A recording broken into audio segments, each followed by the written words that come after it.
یہ ہدایت ہے صرف ان کے لیے جو بچنا چاہتے ہیں. جسے کانٹ نے کہا ہے مورل لا ود ان. اس نے کہا کہ وجود ہستی کے دو دلیلیں ہیں سب سے بڑی. The starry heavens above and the moral law within. ہمارے اندر مورل لا ہے، یہ اچھا ہے یہ برا ہے، یہ خیر ہے یہ شر ہے، یہ مورل لا ہے اندر.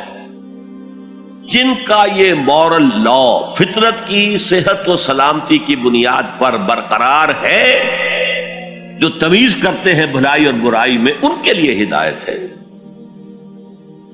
اولاً وہی آتے ہیں سلیم الفطرت لوگ، ابو بکر اور عثمان رضی اللہ تعالی عنہما، والذین اتبعوہم بإحسان. پھر کچھ لوگ ان کے پیچھے پیچھے بھی آتے ہیں.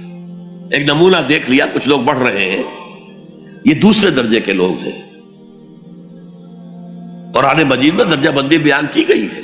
السابقون الاولون من المہاجرین والانصار والذین اتبعوہم بإحسان رضی اللہ عنہم ورضوا عنہ. تو یہ سابقون الاولون جو ہیں وہ سلیم الفطرت، وہ سلیم العقل انسان ہیں جو ان چیزوں تک پہنچ چکے ہیں. البتہ ابھی یقین کی دولت جو ہے حاصل نہیں ہوئی، اور یہی نقشہ کھینچا گیا ہے حضور کا وَوَجَدَكَ ضَالًّا فَهَدَىٰ. ضال کا ترجمہ جو ہے گمراہ بھی کر دیا جاتا ہے. ضال اسے بھی کہتے ہیں کہ کوئی شخص کسی کے عشق میں دیوانہ ہو جائے، اور ضال وہ بھی ہے جو ابھی حق کی تلاش میں سرگرداں ہے. تو جو غور و فکر غار حرا میں ہو رہا تھا، حدیث میں آتا ہے تحنسو یتحنسو فی، جا کر آپ وہاں عبادت کرتے تھے. تو وہ عبادت کیا تھی؟ کان صفت تعبدہ فی غار حرا التفکر والاعتبار. غار حرا میں آپ کی عبادت کی صفت کیا تھی؟ غور و فکر کہ کائنات کیا ہے. وہی جو سے فلسفی، جن کوسچن سے فلسفی ڈریپل کر رہا ہوتا ہے، دو ہاتھ کر رہا ہوتا ہے، وہی حضور اس سارے فکر کے مراحل سے گزرے ہیں اور قریب پہنچ گئے ہیں. تو دروازے پر دستک دی ہے اور دروازہ کھلا ہے. وَوَجَدَكَ ضَالًّا فَهَدَىٰ. پردے اٹھا دیے اور ہدایت دے. اچھا، یہ تو آپ کے سامنے تعلق جو ہے ایمان کا عقل و فطرت کے ساتھ میں سمجھتا ہوں کہ کسی نہ کسی درجے میں واضح ہو. اب میں آپ کو اس کا سنتھسس بتاتا ہوں. یہ عقل و فطرت جو ہے اللہ کو پہچاننا کلیتاً فطرت پر مبنی ہے. انسان کی فطرت میں، اس کی روح میں اللہ کی معرفت، اللہ کی محبت موجود ہے. اس پر ظہور کے پردے پڑ گئے ہیں، تم ادھر متوجہ ہی نہیں ہوتے. تم نے کبھی اپنے قلب کی گہرائیوں میں اتر کر دیکھا ہی نہیں. تم تو باہر کی دنیا میں مگن ہو، مادی دنیا میں لگے ہوئے. کچھ تو بقول شاہ ولی اللہ وہ حیوانیت کی سطح پر آ جاتے ہیں بیچارے. صبح سے شام تک کی کمر توڑ دینے والی محنت کے بعد بھی ان کی بنیادی ضرورتیں زندگی کی پوری نہیں ہوتی. وہ کیا کسی سے لو لگائیں گے، کیا خدا کو یاد کریں گے. کاد الفقر ان یکون کفرا. یہ فقر اور احتیاج اور مفلسی تو انسان کو کفر تک پہنچا دیتا. حضور کی حدیث. تو تم ادھر متوجہ ہو، ہماری طرف متوجہ نہیں ہوتے. حضرت ابراہیم کا قول کیا تھا؟ انی وجہت وجہی للذی فطر السماوات والارض حنیفا وما انا من المشرکین. اور یہ نماز کا افتتاح بھی ہے. انی وجہت وجہی، میں نے اپنا رخ سیدھا کر لیا ہے اللہ کی طرف، حنیف یکسو ہو کر، دائیں بائیں کوئی میری توجہ نہیں جا رہی. یہ ہے در حقیقت اس عبادت کا تقاضا، جو کہ شکر کا لازمی نتیجہ. اب اس کا سنتھیسس دیکھیے. میں نے کہا کہ سب سے پہلے ایمان باللہ وہ کلیتاً فطرت پر ہے. اسی لیے کانٹ نے یہ ثابت کیا، ایک کریٹیک آف پیور ریزن اس کی کتاب، جس نے ہنگامہ پیدا کر دیا تھا پورے یورپ میں۔ اس وقت تک کرسچینٹی ڈومیننٹ تھی اور مذہب ایک اہم عنصر تھا انسانی زندگی کا۔ اس نے کہا اللہ کے وجود کے لیے جتنے منطقی دلیلیں دی گئی ہیں سب غلط ہیں، میں سب کو کاٹ کر دکھاتا ہوں۔ جیسے ہم کہتے ہیں لوہے کو لوہا کاٹتا ہے، منطق نے منطق کو کاٹ دیا۔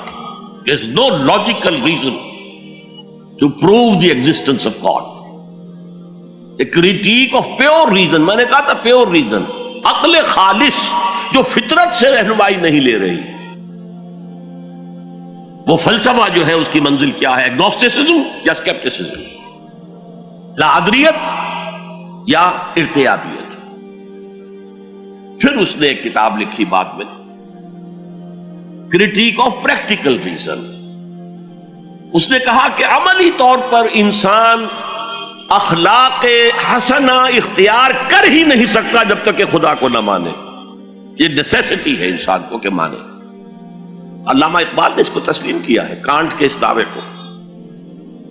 وہ ان کی کتاب ہے reconstruction of religious thought in Islam, کہ کوئی منطقی دلیل خدا کے وجود کو ثابت نہیں کر سکتی۔ متکلمین نے کوششیں کی ہیں لیکن دلیل دلیل کو کاٹ دیتی ہے، منطق منطق کا توڑ کر دیتی ہے۔ وہ صرف قرآن نے لفظ آیت استعمال کیا جو میں نے بیان کیا تھا۔ اس کائنات میں ہر شے اللہ کی نشانی ہے۔ جیسے آپ کو اپنے کسی دوست کی دی ہوئی کوئی شے دیکھتے ہی دوست یاد آ جاتا ہے، ایسے ہی آفاق و انفس میں اللہ کی نشانیاں ہیں۔ تمہارے اندر بھی اللہ کی نشانیاں ہیں۔ ذرا توجہ تو کرو، آفاق کو دیکھو، کھول آنکھ، فلک دیکھ، زمین دیکھ، فضا دیکھ۔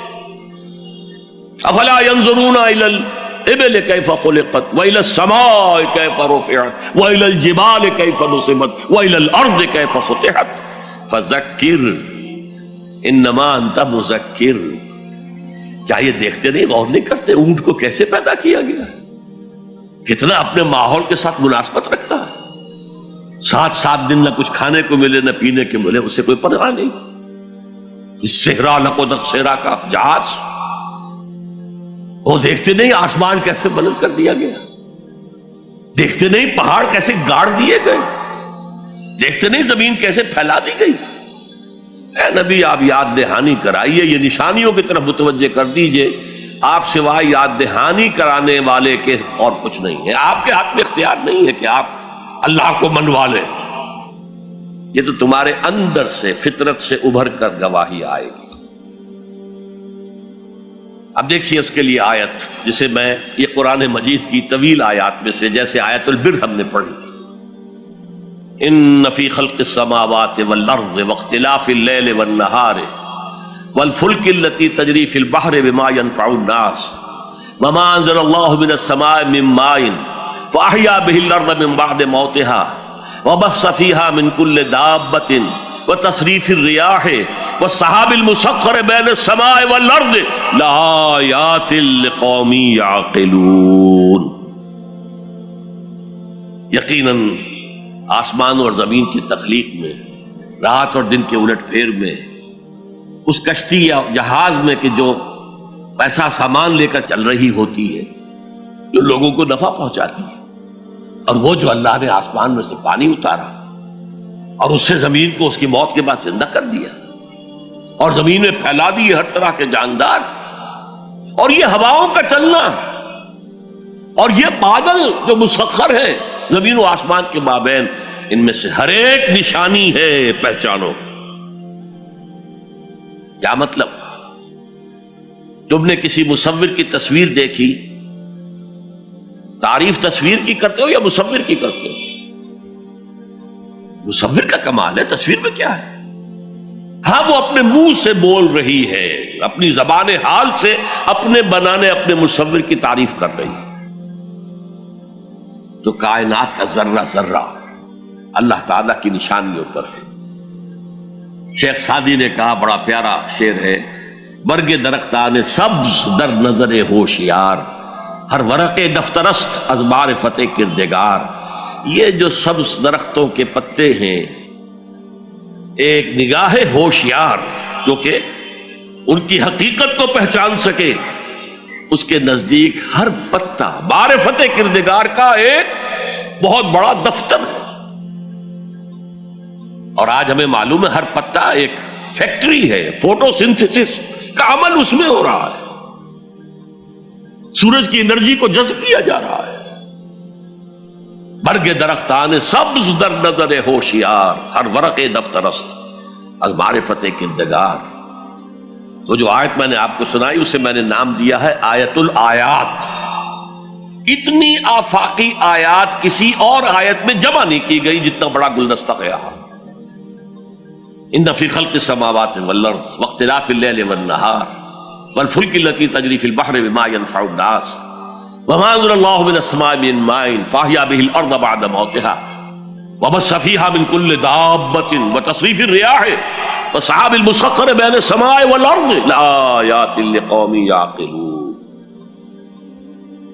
دوسری طرف تمہارے اندر بھی ہے سنوریہم آیاتنا فی الآفاق وفی انفسہم۔ بے دل نے خوب کہا تھا، یہ چوٹی کے شعراء میں سے رہے ہندوستان کے، یہاں تک کہ غالب کو کہنا پڑا کہ طرز بے دل میں ریختہ لکھنا اسد اللہ خان قیامت ہے۔ آسان نہیں ہے طرز بے دل میں اردو میں شاعری کرنا، وہ فارسی کے شاعر تھے۔ ستمست گر ہوست کشد کے بسیر سرگ و سمندرا تجھے غنچہ کم نہ دمیدئی در دل کشا بچمندرا۔ کتنے ستم کی بات ہے، تمہاری خواہش آمادہ کرتی ہے کہ چلو چمن میں دیکھو، پھولوں کی بہار دیکھو، درختوں کی بہار دیکھو، گھاس کے اوپر چہل قدمی کرو۔ ارے تم خود ایک پھول سے زیادہ کھلے ہوئے ہو۔ کبھی اپنے دل کا دروازہ کھول کر اس میں داخل ہو کر اپنے حسن معنوی کا مشاہدہ کرو۔ ستمست گر ہوست کشد کہ بے سیر سر و سمندرا تجھے غنچہ کم نہ دمیدئی۔ دمکتا ہوا غنچہ ہو تم خود در دل کشا بچمندرا۔ آیات الہیہ اندر بھی موجود ہے۔ اچھا، ان آیات کے ذریعے سے اللہ کی پہچان ہو گئی، اللہ یاد آ گیا، تھا اندر موجود، اللہ کی علم اور معرفت موجود تھی، پردے آ گئے تھے، ظہور تھا۔ یا جیسے ایک جگہ کہا گیا کلا بل رانا علی قلوبہم، ان کے دلوں کے اوپر جو بھی بدکاریاں وہ کرتے رہے ہیں اس سے زنگ لگ گیا، حجابات آ گئے۔ شیخ علی حجویری رحمت اللہ علیہ، جنہیں داتا گنج بخش کہا جاتا ہے، اگرچہ یہ لفظ نہیں کہنا چاہیے، انہوں نے کتاب کا نام کیا رکھا؟ کشف المحجوب۔ جو پردے میں آیا ہوا ہے، اوٹ میں آیا ہوا ہے، اسے کھولنا۔ تم اوٹ میں ہو، تمہارے اندر موجود ہے اللہ کی معرفت۔ البتہ اس کا ایک نتیجہ یہ نکلنا چاہیے اب تمہارے لیے محبوب ترین ہستی اللہ ہو جائے۔